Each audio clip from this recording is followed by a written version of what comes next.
성탄 주간을 맞았습니다. 오늘 성탄절은 내일이죠.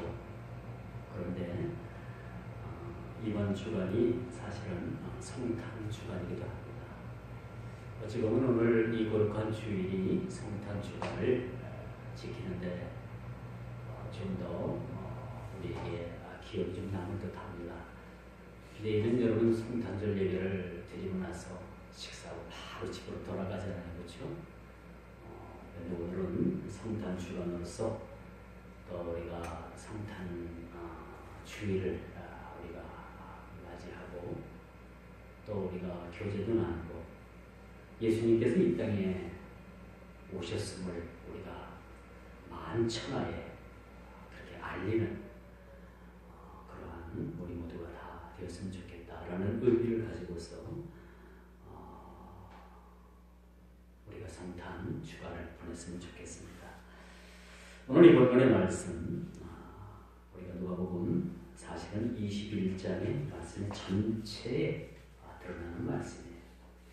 오늘 본문을 보니까 21장이 출구를 조금 빼고는 모두가 다 종말에 관한 이야기, 말세에 관한 이야기. 그러면 예수님 때도 말세였고 말세라고 했고 지금도 말세라고 했고 그럼 언제가 말세냐 그렇게 묻는 분들이 가끔 계셔요. 그러나 마지막 때인 것만큼은 분명하다라는 것을 우리가 한번 피부로 느껴지지 않습니까? 사실 우리나라가 지진으로부터 안전지대라는 그런 말을 많이 했어요. 그런데 우리 1년에 한 번씩 큰 대형 지진 사건이 이제 우리나라에도 시작이 되지 않습니까? 그것이 인재인지 자연재해인지 모르지만은 울산 쪽에 그렇게 지진이 많이 일어난다는 것은 일본의 후쿠시마 원전이 참 많은 그런 지구에 영향을 주지 않았습니까? 울산 포항 쪽에 사실 원전이 많이 이렇게 건설이 되어 있습니다. 그쪽에서 지진이 나가지고 사실 원전이 파괴가 된다면 우리나라도 상당한 그런 피해를 볼 수밖에 없다라고 봐야 되겠죠. 작년에는 경주, 여러분 그 신라의 천년 고도가 그렇게 숨을 쉬는 경주가 그 지진으로 인해 가지고 많이 자연 문화재가 파괴된 모습을 우리가 볼 수가 있었습니다. 점점점 여러분 때가 가까우면 가까울수록 각처의 지진과 기근과 여러 질병들이 난무하게 됩니다. 여러분 몇 년 전만 해도 메르스로 인해 가지고 상당한 그런 고통을 많이 겪었습니다. 요즘 감기 우리가 어릴 때는 국불이라고 해가지고 약을 먹든 안 먹든 3일 앓으면 그냥 끝났는데 요즘은 독감 한번 걸리면 그것도 쉬고 반 달 정도 그렇게 고생을 많이 합니다. 그게 감기 바이러스들이 아주 일반 감기 바이러스가 아니라 독감이고 이 마지막 때가 되면 오늘 본문에도 나오잖아요. 각종 질병과 병마와 전염병이 있겠다. 기근이 있겠다. 오늘 11절을 여러분들이 한번 눈여겨보십시오. 그렇죠? 전염병이 있고 또 독감이 있고 여러 가지 바이러스를 인해가지고 여러분 이대 이화여대 그 병원에서 신생아 4명인가 그렇게 죽었잖아요. 사망을 한 일이 뭐냐면 3명의 아이에서 그 슈퍼박테리아급 그 바이러스가 그렇게 발견이 됐다고 해요. 이건 대단한 겁니다. 우리 병원을 갔다가 병을 얻어서는 경우가 있는 거예요. 병원에는 온갖 잡균들이 병원에는 슈퍼박테리아도 그렇게 존재한다. 이거에 걸리면은 항생제가 없는 거예요. 그래서 우리가 가급적이면은 항생제 이런 거 그렇게 썩 좋지 않습니다. 물론 먹어야 할 부분들이 있어서 먹어야 되겠지만 우리나라 사람들이 약물이 과다합니다. 약물 과용이래요. 어린아이들부터 시작해가지고 감기만 걸렸다면 항생제. 지금 항생제를 얼마나 많이 쓰는지 몰라요. 나는 안 먹는다고 하지만 나는 안 먹으면 됐지 했는데 그게 아니에요. 전부 다 이것이 자연적으로 이렇게 흘러 들어가가지고 우리가 또 물을 마시잖아요. 거기서 항생제들이 다 검출된다. 그래서 결국은 약을 먹는 사람이나 안 먹는 사람이나 나중에는 그 항생제에 대한 내향성을 다 가지고 있다는 거예요. 마지막 때가 되면 여러분 이게 어떻게 될지도 모르겠어요. 어떤 항생제도 듣지 않는 상황까지 온다면 수많은 사람들이 그렇게 죽어가는 것입니다. 오늘 본문에 보니까 여러분 세상의 만사에 이런 시작이 있으면 끝이 있다고 했어요. 오늘 공교롭게도 우리가 성탄 주간을 맞습니다. 예수님께서 이 땅에 오신 것, 아기 예수님으로 오신 그 자체가 사실은 새로운 시작임을 알려주는 것이죠.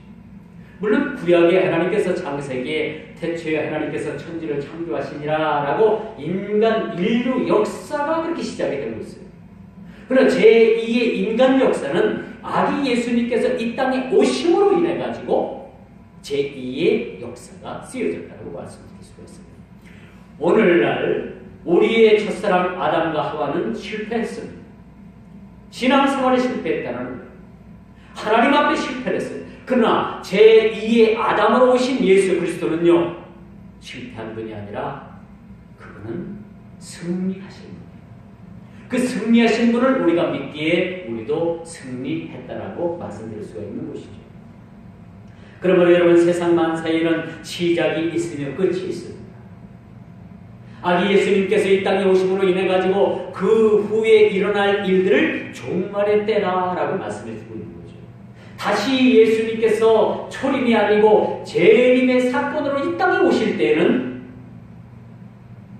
이 땅에 종말이 왔음을 고하게 된다는 것이죠. 인류의 역사가 시작이 있으면 끝이 있습니다. 지금으로부터 2000년 전에 아기 예수님께서 온 인류의 죄를 담당하기 위해서 이 땅에 오셨습니다. 그리고 이제는 예수님께서 다시 재림하실 날을 우리가 손꼽아 기다리고 있다는 사실입니다. 오늘의 본장은 두 번째 종말에 관한 미래적 예언의 말씀을 하고 있습니다. 누가복음 17장에서 우리는 종말에 대한 이야기를, 그 설교를, 그 말씀을 여러분들이 몇 주 전에 들었을 것입니다. 오늘을 살기도 하고 오늘 살기도 벅찬데 무슨 미래적인 얘기냐? 오늘 하루 살기도 벅찬데 무슨 앞으로 되어질 이야기냐? 여러분들이 그렇게 생각할 수도 있겠지만 오늘을 사는 저와 여러분들이 말세를 준비하지 않는다면,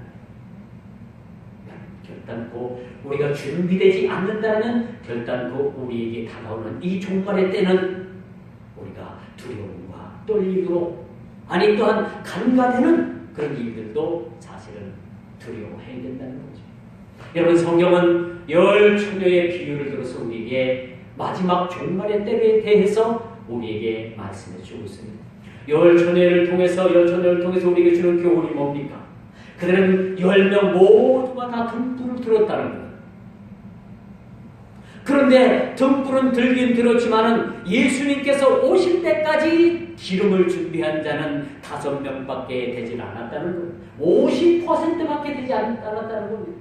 10명의 5명은 예수님을 맞을 등불에 준 그런 기름이 충분했고, 5명은 등불은 들긴 들었지만은 그 기름이 부족해서 예수님을 맞이할 수 없었던 그런 불행을 그들이 자초했던 사실들을 우리가 생각해야 되는 것입니다. 여러분, 종말이라는 것은요, 미래지향적인 그런 사건이기도 합니다. 미래에 대한 일이라고 해서 우리가 함부로 간과해서는 안 된다는 사실들을 우리가 깊이 깨닫기를 바랍니다. 오늘 살기도 바빠요. 그래도 어떻게 내일까지 우리가 생각합니까? 아니에요. 이 종말의 사건은, 마지막 이 주님 오실 이 재림의 사건을 우리는 매일매일 준비해야 되는 것입니다. 언제 예수님께서 오실 것 같아요? 저는 그럴 것 같아요. 아주 우리가 한밤중에 아주 고이 잠들어서 고이 잠들어 있습니다. 밖에는 비바람이 몰아치고 천둥번개가 치고 아주 세상의 악조건일 때 예수님께서 혹시 그때 오시지 않겠는가 그런 생각을 한번 가지고 제가 청년 때 여자 전사님이 이제 교회에 그렇게 신고하셨어요. 근데 어느 날 저를 비롯해서 두 청년을 불렀습니다. 암암계 청년들 저녁 몇 시에 한번 오시게, 교회로 오시게 해서 그렇게 이제 얘기를 듣고 그 날짜가 왔어요. 약속한 날짜가 왔는데 그날따라 비바람이 얼마나 세차게만 몰아붙이는지 그때 뭐 차도 없었으니까 겨우 수단이래야 자전거 정도. 그리고 도저히 자전거 타고 갈 수가 없어요. 그래서 못 갔습니다. 약속을 못 지켰어요. 그런 다음에 이제 며칠 후에 그 전사님을 이제 담임 전사님을 만나 뵀는데 왜 안 왔어? 사실 비바람이 그렇게 불고요. 도저히 올 수가 없었습니다. 그러니까 그 전사님이 하시는 말씀이 종이 믿음이구만. 종이 믿음이에요.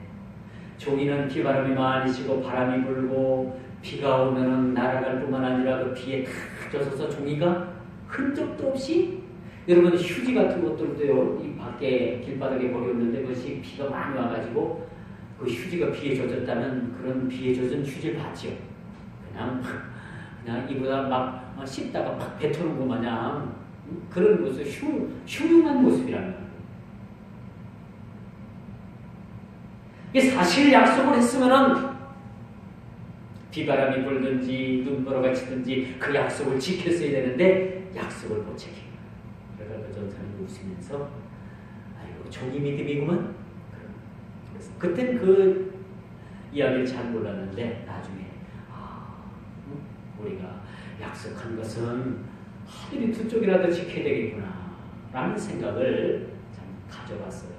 그런데 이 약속이라는 것이 그렇게 약속을 간단히 하더라도 약속을 못 지킬 때가 사실 많이 있습니다. 저도 그렇고 여러분들도 그렇겠죠. 왜? 바쁜 세상 살다 보니까 여러 약속들이 있어요. 요즘은 휴대폰이라는 게 있어서 휴대폰에 여러분들 스케줄 같은 거 다 집어넣잖아요. 또 그 날짜 그 시간만 되면 여러분 휴대폰을 통해서 알람이 울리잖아요. 가지고 다니는 비서나 마찬가지일 거예요. 휴대폰. 저는 휴대폰이 얼마나 좋은가 하면요. 예전에는 제가 거의 200만 원 가까이 주고 소니 캠코더를 한 대 샀어요.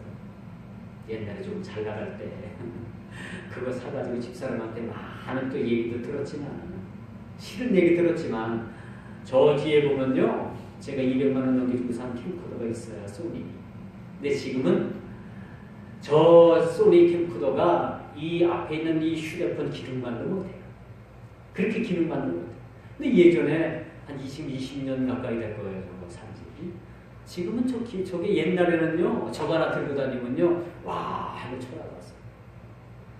저거 가지고 천안에 독립기념관을 가가지고 다 저걸 모여가고 다니니까 아주 저한테 다 시선 집중이 될 때가 있었어요.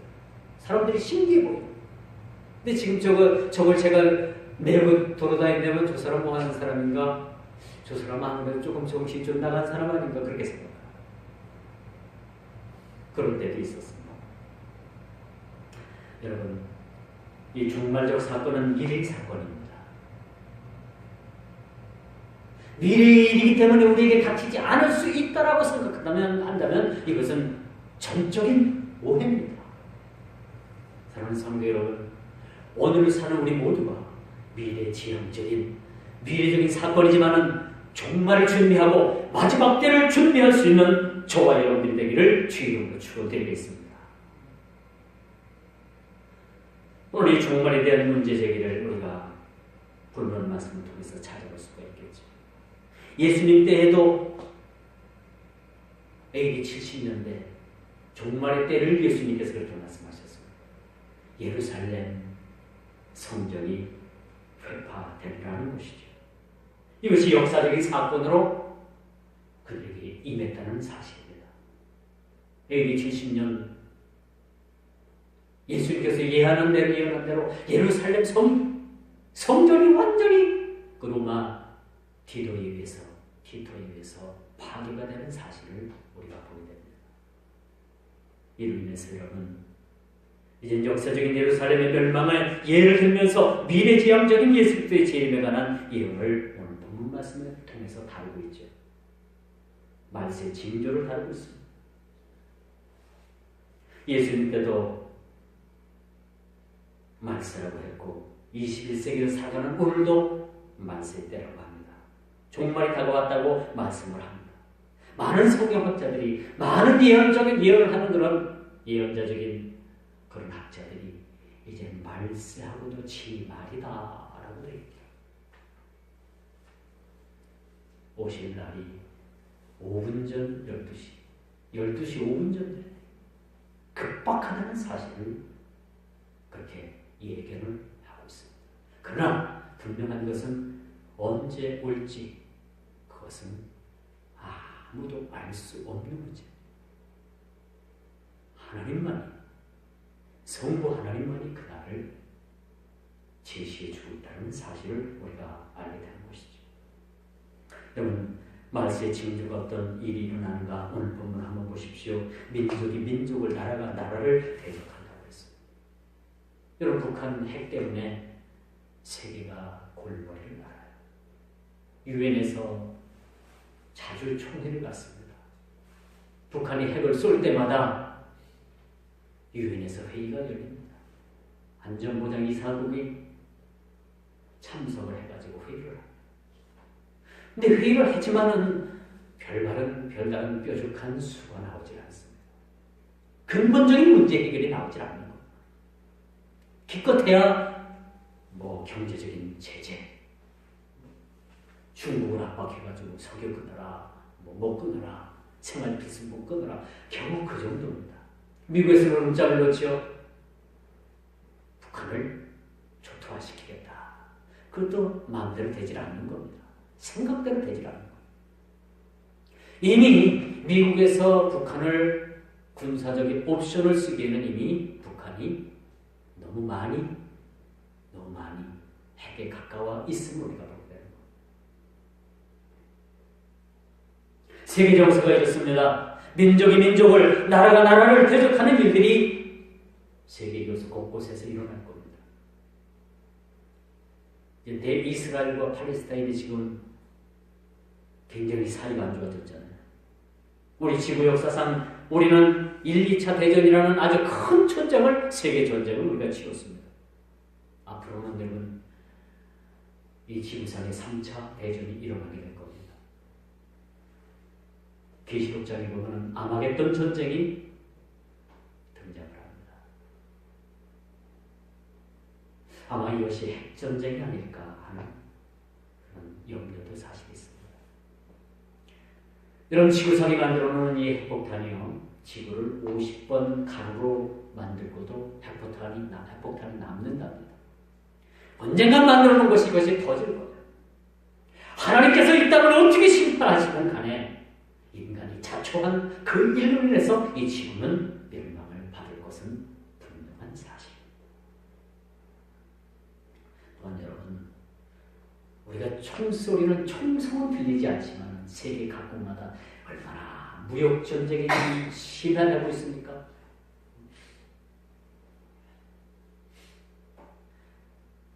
세계적인 여러분, 이 무역전쟁이 여러분 얼마나 치열한지 몰라요. 이 무역전쟁에서 지면요, 또 IMF와 같은 그런 큰 고난이 우리에게 다가올 수가 있습니다. 우리가 잔사라고서 해가지고 지금 이제 내년도에는요, 우리가 소득 3만 불 시대에 우리나라가 진입을 한답니다. 3만 불 시대면 이제 선진국에 들어가는 거예요. 지금까지 우리는 뭐야? 선진국도 아니고 개발도상국도 아니고 중간 역할을 했어요. 이제 내년부터는 선진국에 들어간다. 소득 3만 불 시대에 우리가 진입을 했다고 해요. 이렇게 소득 3만 불 시대에 선진국 우리가 국가로 진입을 했다고 하지만 하루아침에 경제가 망가지고 무너지면요, 또다시 우리는 개발도상국과 같은 고통의 시대로 돌아갈 수가 있다는 겁니다. 이렇게 되지 않기 위해서 세계 각국에서는 무역 전쟁을 핍니다. 내 나라 무역을 보호하고 많은 무역을 통해서 유익을 얻기 위해서 갖은 수단들을 다 쓰게 되는 거죠. 자본주의나 사회주의나 할 것 없이 국가의 최고의 가치관을 무역에 둔다는 거예요. 국가 간의 이익을 위해서는 이념과 사상이 장애물이 되지 않는다는 거 말씀드릴 수가 있는 것이죠. 여러분, 이렇게 말세의 징조의 또 하나는요, 말세의 징조에 고통하는 때가 이렇게 된다는 사실입니다. 말세의 징조는요, 사람들은 자기를 사랑하는데 하나님 사랑하는 것보다 더 사랑합니다. 언제가 말세인가? 말세에 일어나는 징조가 무언가? 그 첫째가 사람들이 내 자신, 자기 자신들을 사랑하는 것을 하나님 사랑하는 것보다 더 사랑한다. 우리 자신을 한번 이 시간 돌아봅시다. 솔직히 한번 자기 자신으로 돌아봐요. 자기 자신을 하나님보다 더 사랑하지 않습니까? 나를 위해 살면 여러분 못할 것이 없잖아요. 내 자신, 내 육신, 이 썩어져 없어진 이 육신을 위해서 여러분 투자하지 못할 것이 없잖아요. 투자하잖아요. 그 비싼 영양제, 한약, 여러분들 몸을 위해서 먹지 않습니까? 그렇게 여러분들을 위해서 투자하고 여러분 그 육체를 위해서 그렇게 사랑하는 마음을 가지고 육체를 가꾸고 그렇게 관리하는데 그것만큼 하나님 사랑해 본 적 있어요? 그 이상으로 하나님을 사랑합니까? 이 말씀에 진짜를 붙들어옵니다. 여러분 육신을 위해서 투자한 것만큼 하나님을 위해서 투자해 보셨습니까?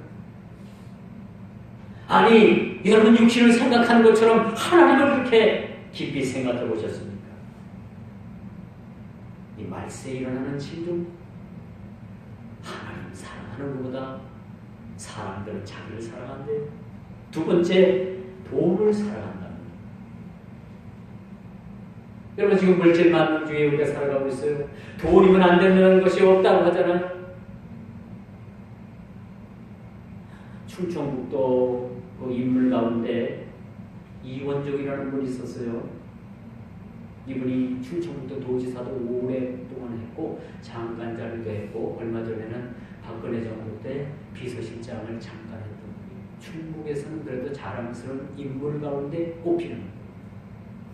그런데 이분이 뇌물 혐의로 17시간 동안에 검찰청 가서 조사를 받고 나왔어요. 그렇죠? 왜 이런 일들이 일어난다고 생각하십니까? 왜 정치인들이 줄줄이 왜 검찰에 소환된다고 생각합니까? 다른 이유가 하나도 없더라고요. 모두가 다 돈에 얽혀져 있는 뇌물 받고 부정한 청탁해서 그것 때문에 그들이 감옥 가는 분들이 있다는 얘기입니다. 정치인들뿐만 아니라 우리 종교인들도 마찬가지고 우리 모두도 마찬가지예요. 온 세상이 이 돈 때문에 사람이 죽고 사는 문제가 걸려있음을 우리가 보게 됩니다. 두 번째가 돈을 사랑한다는 거예요.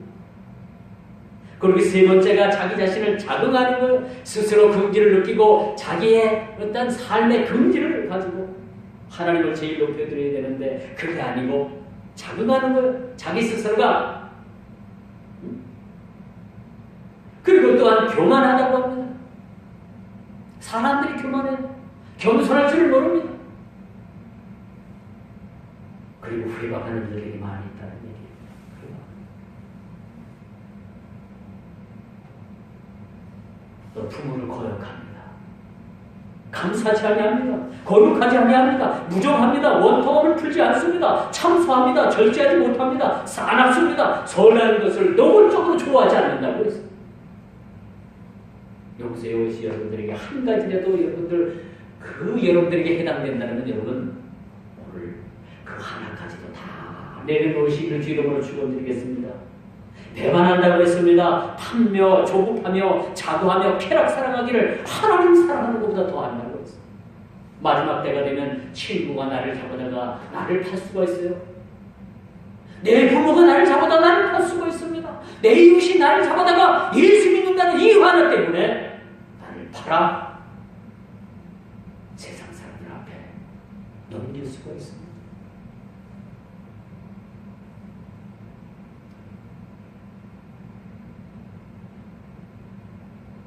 여러분 이렇게 마지막 때가 되면요 교회를 파괴하는 무서운 이런 사례들도 곳곳에서 일어나게 됩니다. 우후 죽순처럼 그 자칭 주라는 자들이 생기고요.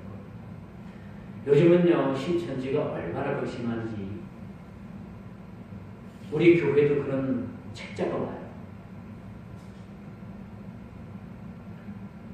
내가 안 받으면 그만이지 하면 되는데 우리 교회 그 출입문 그 출입구 그 틈 사이로 책자도 집어넣고 신문도 집어넣고 편지도 오고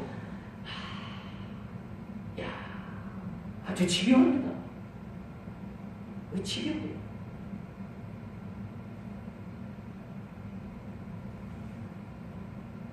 그런 책자들이 가끔 옵니다.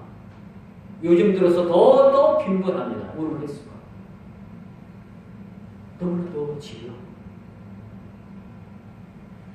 마지막 때가 되면 여러분 교회를 파괴하는 무서운 그런 이단 사이들이 극성을 피우고 대법원 그 후보자인가요? 며칠 전에 그 여호와 증인들이 군대를 가면요 집총을 안 해가지고 훈련을 안 받습니다. 그리고 그들은 그 군대 복무 기간 동안 들어가서 군대 감옥에 가서 살아요. 그런데 대법원장 후보자가 그런 사람도 다른 대체 공부를 시키겠다라고 얘기해요. 그러면 지금 올 들어가지고요 작년까지 전방에 투입됐던 군인들 숫자가 5만 명이 줄었답니다. 작년 통계로. 점점점 이 젊은이들이 없어가지고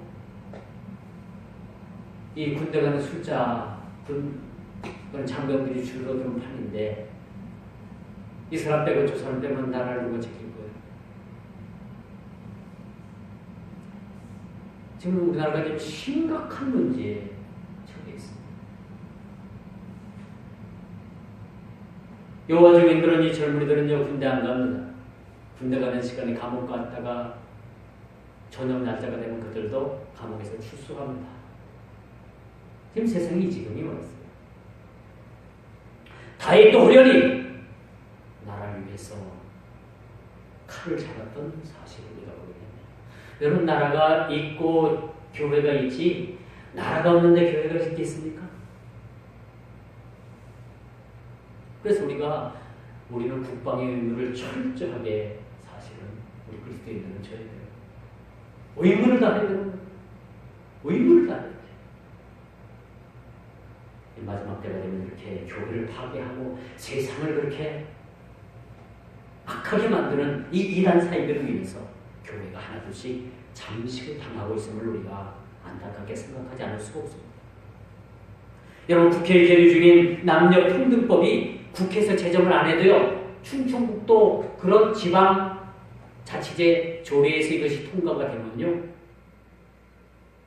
여러분 엄청난 그런 교회에 탄압이 들어올 수도 있다는 사실입니다. 함부로 동성애자들에 대해서 잘못됐다고 이야기 못합니다.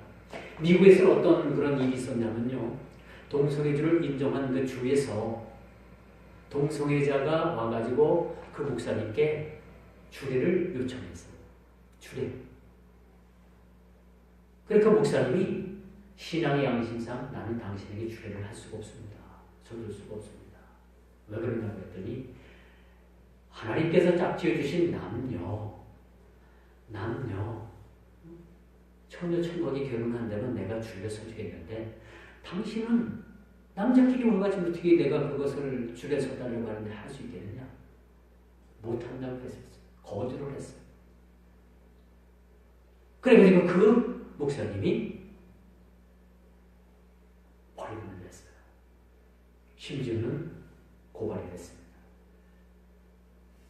앞으로 이런 일이 우리나라에서 있지 말라는 법이 없습니다. 여러분 전도 앞으로 못합니다. 그런 법이 통과가 됩니다. 그리고 강단에서 이런 죄를 지적하면 박해는 물론이고 옥에 넘기는 일들이 있게 될 것이다 라고 말씀드릴 수가 있습니다. 오늘 12절 보십시오. 이 모든 일 전에 내 이름으로 말미암아 너희에게 손을 대어 박해하며 그렇죠? 해당과 옥에 넘겨주겠다 라고 말씀합니다. 여러분 앞으로 예수 믿으려면요 감옥 갈 준비하고 예수 믿으시기 바랍니다. 이런 일들이 안 일어난다고 볼 수가 없습니다. 안 일어난다고 볼 수가 없어요. 거짓 예언자들이 출현하고요. 그들의 유혹, 부모 형제 간의 분쟁이 일어나고 천재지변으로 인해서 민심이 흉흉해질 것입니다. 우리 성도들에게는 말할 수 없는 핍박이 가해질 것입니다.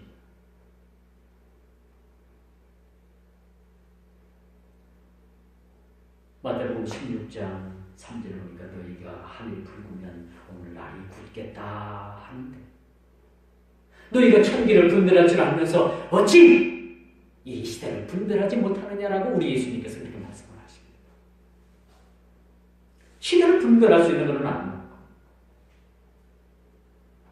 우리가 분별할 수 있느냐? 없는 분별할 수 있는 힘을 길러야 되는 것이죠. 시대의 표적을 분별하는 지혜가 필요합니다. 1948년 5월 24일에 이스라엘이 중동에서 독립을 선언했습니다. 오늘 본문 말씀은 아닙니다만 22장 29절 이 비유로 이르시되 무화과나무와 모든 나무를 보라 싹이 나면 너희가 보고 여름이 가까운 줄 자연히 아나니. 일부 성경학자들이 이것을 무화과는 이스라엘을 상징하는 나무입니다.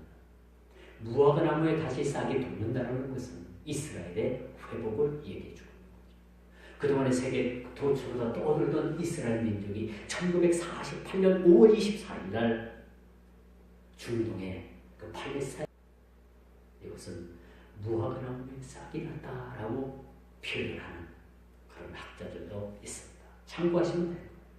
지나보면 알겠죠. 그리고 예수님께서는 무화과 나무를 비유로 해서 말세의 또 하나의 징조를 말씀해 주셨던 거죠. 시대마다 하나님께서 징조를 나타내 보이셔 주시고. 여러분 요즘 사람들이 왜 이렇게 악합니까? 쳐다본다는 이유로 그렇죠? 기분 나쁘게 쳐다본다는 이유로 와서 죽도록 그렇게 때리는 사람들도 있는 거 아니야. 지금은 뭐 시내 곳곳마다 전화기 박스는 없잖아요. 예전에는요 공중전화 그 오래 붙잡고 있는다고 뒤에 사람이 칼을 가지고 전화 오래 한다고 칼을 가지고 찔러서 죽인 경우도 있잖아요. 이렇게 사람들이 마지막 때는 이렇게 사나워집니다. 아주 오래전 얘기지만요. 일본의 그 도요다 회장이 그 일본의 아주 유명한 그 갱단 일본 야쿠자에 의해서 살해되는 장면을 방송국 카메라가 그대로 다 찍었어요. 그것 때문에 막 논란이 컸잖아요. 왜 사람을 구해야지 그걸 찍어서 방송에 내놓는 것이 그게 중요하냐 말이에요. 그걸 카메라 기자가 다 그대로 찍어서 그걸 일본 전 방송에 생방송으로 내버렸어요. 난리가 났죠. 마지막 때는 그렇게 살았습니다. 사람들이 자기를 사랑하는 자기 자긍에 빠집니다. 자기를 사랑합니다. 이것이 마지막 때에 말세에 진결하는 사실들을 우리가 알게 됩니다. 여러분, 사람들 마음은 점점점 여러분 굳어져가고 있어요. 여러분, 예전에는 이웃이 어려움을 당하면 참 그것이 내 이웃처럼 내 일처럼 그것이 아파하고 그렇게 많은 사람들이 관심을 갖고 우리 서로 도와줬는데 지금은요, 아파트도 서로 문 딱 열고 딱 들어가면 끝나는 거예요. 아파트 여러분 너무 좋아하지 마세요. 아파트가 사람들이 얼마나 그 냉혈 사람들만 사는지 아닙니까? 출입문 딱 닫고 들어가면은 뭐 이웃이 어떻게 됐는지 다 모릅니다. 지금 반상회해요? 반상회 지금 합니까? 예전에는 그나마 반상회를 해가지고 서로 알아보긴 했는데 지금은 그나마 그것도 없는 거예요. 서로 벽을 두고 사니까 사람들이 점점점 마음이 고착화되어져. 마음이 열려지는 것이 아니라 점점점 닫혀지고 굳어지고 사실 우리가 보게 되는 것이죠. 이것이 마지막 말세에 일어나는 모습을 우리가 보게 됩니다. 오늘을 사는 저와 여러분들에게 우리 주님께서는 말씀하십니다. 말씀을 통해서 우리에게 권면하십니다. 우리가 종말을 준비하는 우리가 이젠 조심하여서 깨어있으며 시대를 분별하는 안목을 우리에게 가질 것을 요구해 주고 있습니다. 종말의 특징 중에 하나는 마가복음 13장 21절에 보니까 그때의 사람이 너희에게 말하되 보라 그리스도가 여기 있다 보라 저기 있다 하여도 믿지 말아라 라는 말입니다. 마지막 때가 되면요 여러분, 자칭 예수 그리스도라고 하는 자들이 여기저기서 막 나타나가지고 막 기적을 해갑니다. 하늘 별을 떨어뜨립니다. 막 재단에 불을 내립니다. 그런데 여러분 안 가겠어요? 다 쫓아가죠. 어느 재단에 어느 교회는요, 그 목사님이 기도를 했더니 하늘에서 재단에 불이 떨어지더란 말이에요. 아픈 사람이 막 그냥 막 안진뱅이가 일어나고 수십 년 앓다가 병이 막 떠나가고 그런 일들이 막 그냥 막 그럼 여러분들 그 교회 안 가보고 싶겠어요? 가보고 싶죠? 궁금하죠? 그것이 이슈가 되죠? 우리 교회는 그렇다더라. 마지막 때가 되면요, 여기 저기 있어, 여기 저기 해 선생이 오고 탄 선생이 오고 저쪽 동네는 뽕나무 선생이 오고 저쪽에는 참나무 선생이 오고 수많은 사람들이 예수님의 이름으로 와가지고 그런 일들 표적을 해요. 그래도 여러분들, 그래도 오늘 본문에 여러분 마가복음 13장 21절은요 뭐라고 말씀을 하냐면요, 그래도 너희들이 왔다 갔다 하지 말라는 얘기예요. 마지막 때가 되면 막 쏠림 현상이 일어나는 거예요. 와 이 교회가 막 그렇다더라. 또 저쪽 교회가 그렇다더라. 사람들이 막 쏠려다니는 쏠림 현상이 일어난다.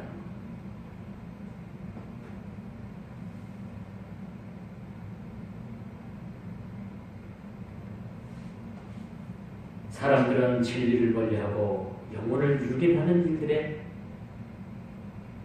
앞장서게 되고 거기에 현혹되어 그들의 영혼이 멸망받는다는 사실. 오늘날 우리가 신앙생활 이렇게 살아가도 마지막 때 이런 쏠림 현상에 의해서 우리 마음을 빼앗기고 그쪽으로 다 우리가 영을 받게 되면 천국을 못 갑니다. 사탄의 영을 받으면 여러분 못 가요. 오로지 예수 그리스도의 어린 양의 입맞은 자만이 하나님 나라에 갔어. 마지막 때에 손등의 이마에 짐승의 표를 받게 되면은 우리는 천국 가는 말이죠. 영적으로 그렇기 때문에 우리가 깨어 있어야 돼요. 이 666 짐승표를 뭐 여러 해석을 하지만 우리가 대표적으로 우리가 이해할 것은 이마에 예수 그리스도의 이를 맞게 되는 것.